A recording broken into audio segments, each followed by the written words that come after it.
In just about a minute and a half, I'm going to tell you how to cook fish and wild game on a wooden plank.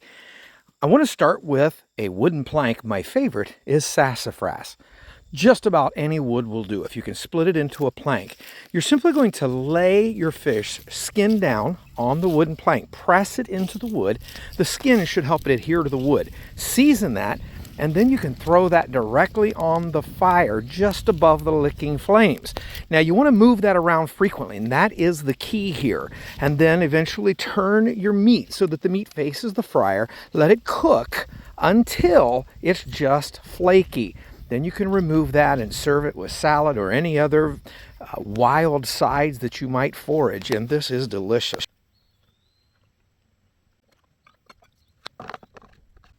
So here's the other trout fillet that we cooked on the plank, and you can see it literally just flaking apart.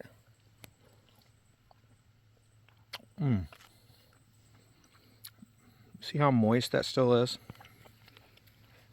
Now the key is to watch it.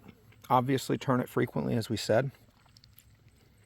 But you can plank a perfect fillet of fish. This is trout. Look at that. That is just beautiful. This is so good.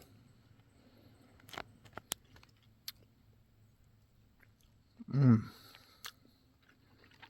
going to enjoy this salad.